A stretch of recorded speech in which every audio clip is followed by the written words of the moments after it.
que até o mundo se move já bem colorido. Exibições inexplicáveis da mãe natureza. Aqui até os dinossauros fizeram morada. E a gente deu Sandy Jackson poderia ouvir a voz que na bandeira ficou estampada. Na cruz que tem que a história não vamos apagar. Eu sou da Paraíba e esse lugar. Na cara desse povo tem a minha cara. Tanto de beleza que me faz sonhar. Lugar também da da minha joia rara.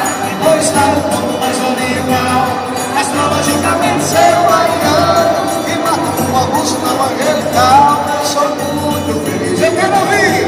Sou paraibano. Eu sou muito feliz. Eu sou paraibano. Procurei encontrar inspiração num recanto de terra pequenina para fazer um poema em descrição das histórias da vida nordestina.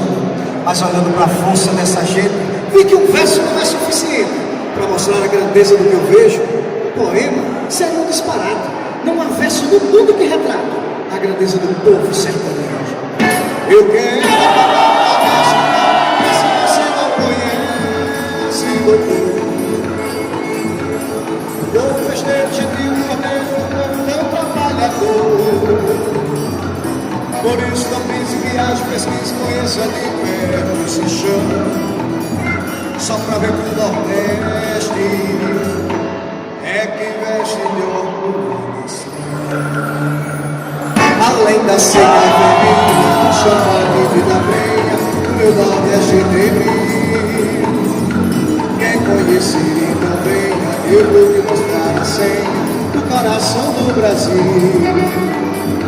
São 9 estados na raia, outros com banho de praia, o céu de anil e calor.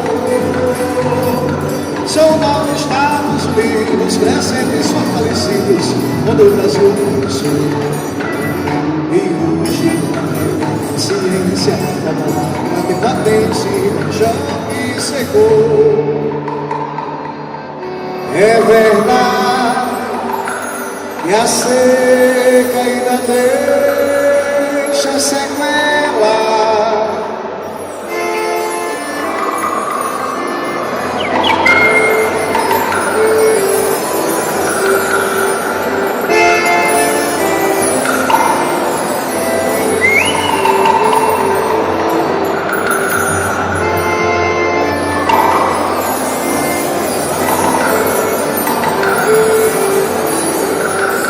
Mas eu aprendendo com ela.